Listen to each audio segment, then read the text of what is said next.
नमस्कार। कहानियों की श्रृंखला में आज की मेरी कहानी का शीर्षक है झुकेंगे नहीं। वास्तव में ये कहानी नहीं वरन महान देशभक्त वीर सावरकर के जीवन के से जुड़ी है और सच्ची घटना है। सुनिएगा।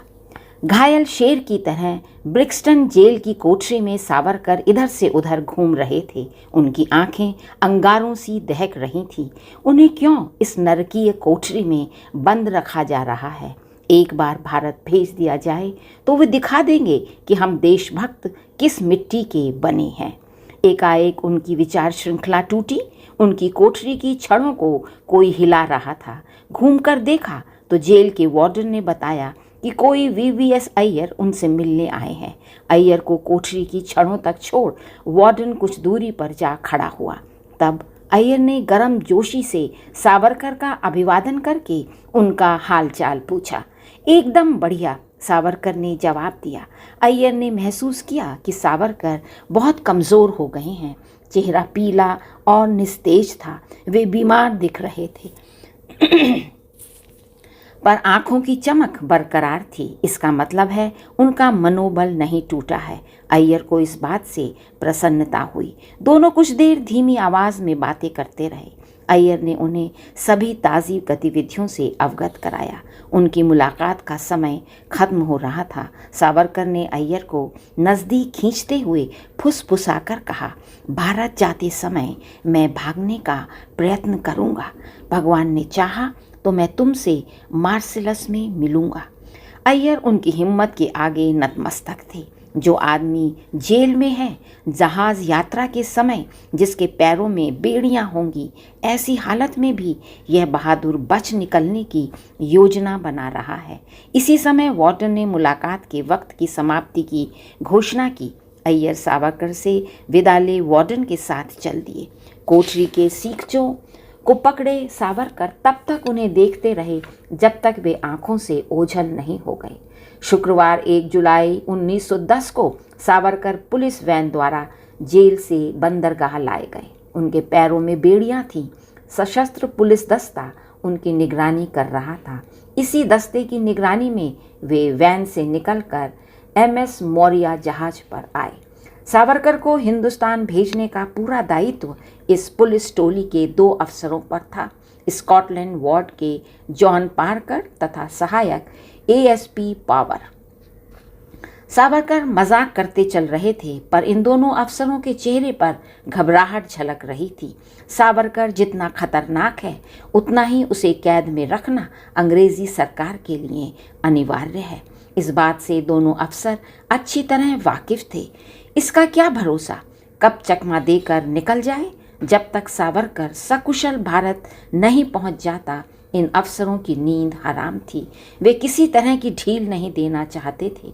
इसलिए जहाज के कैबिन में भी सावरकर को बेड़ियों में रखा गया। 2 सिपाही 24 घंटे उनके दरवाजे के बाहर मुस्तैदी से पहरा दे रहे थे।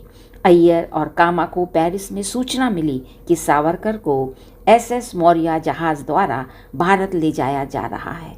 अय्यर के दिमाग में बिजली सी कौंधी। उन्हें सावरकर के शब्द याद आ गए कि अगर भगवान ने चाहा तो मैं मार्सेलस में आप लोगों से आ मिलूंगा। उन्होंने कामा से जिक्र किया, क्या यह संभव है?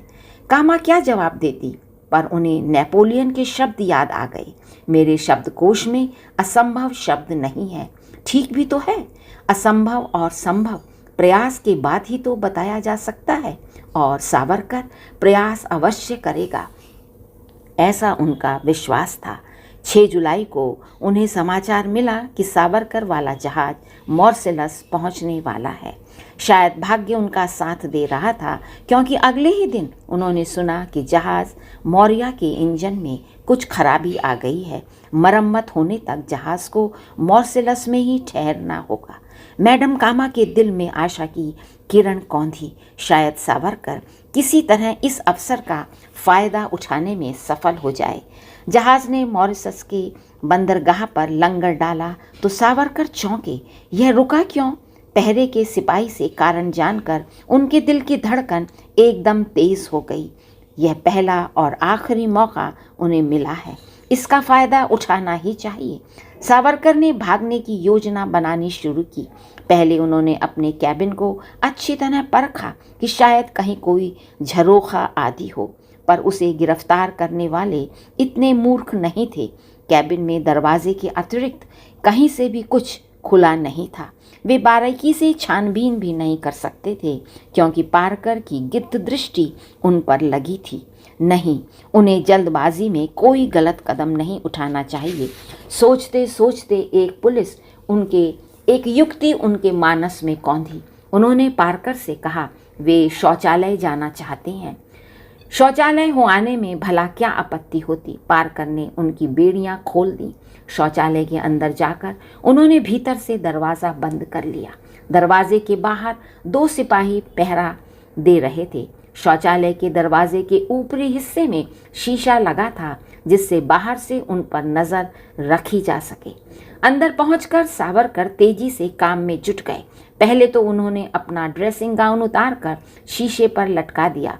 अब बाहर से कुछ नजर नहीं आता था।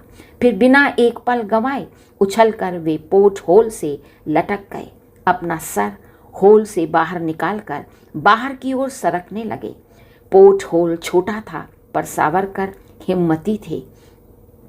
अपने शरीर को पूरी तरह सिकोड़कर उन्होंने प्रयास किया। ओह, अगले ही क्षण वे बाहर थे।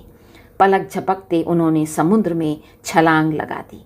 शायद वे आज़ाद हो गए हैं। पानी के अंदर ही अंदर तैरते हुए उन्होंने सोचा, किंतु किस्मत अब उनका साथ नहीं दे रही थी। काफ़ी दूर तक पानी के अंदर तैरते रहकर जब उन्हें लगा कि अब वे काफ़ी दूर निकल आए हैं, तो वे पानी के ऊपर आए, पर वहाँ तो गोलियों की बौछार उनका स्वागत कर रही थी। हुआ यूं कि जब काफ़ी देर तक सावरकर शौचालय से बाहर नहीं आए, तो सिपाहियों ने दरवाज़ा तोड़ दिया। अंदर आते ही वे समझ गए कि सावरकर उन्हें चकमा देकर भाग गए हैं। उन्होंने भागकर पारकर को खबर दी। पारकर ने गुस्से से चिल्लाते हुए सबको सावधान कर दिया। जहाज के डेक पर से समुद्र में गोलियों की बारिश कर दी गई। इसी समय सावरकर ने पानी से सिर बाहर निकाला था। सावरकर तुरंत पानी के अंदर चले गए और गोलियों से बचते बचते किनारे पर पहुंच गए। किनारे पर पहुंचते ही सावरकर ताबड़तोड़ भागे, पर पारकर ने भी कच्ची गोलियां नहीं खेली थी। वह कुछ सिपाहियों के साथ स्टीमर द्वारा पहले ही किनारे पर पहुंच चुका था। अब चोर सिपाही का खेल शुरू हुआ। आगे सावरकर, पीछे पारकर और सिपाही। भागते भागते सावरकर की मुठभेड़ एक फ्रांसीसी सिपाही से हो गई।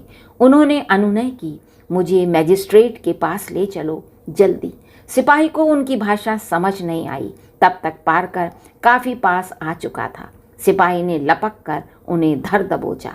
सावरकर आज़ादी हासिल करके भी आज़ाद न हो सके।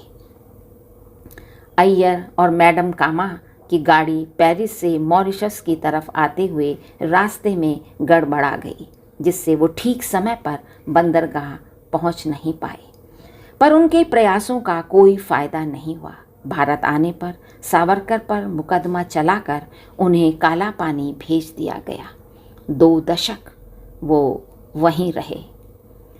उनका यह साहसिक प्रयास भारत की आज़ादी की लड़ाई के इतिहास का एक रोमांचक और ऐतिहासिक पृष्ठ है। आज के लिए हम यहीं कहानी को समाप्त करते हैं। बहुत शीघ्र ही अगली कहानी के साथ मैं आपके बीच फिर आऊँगी। तब तक के लिए धन्यवाद और नमस्कार।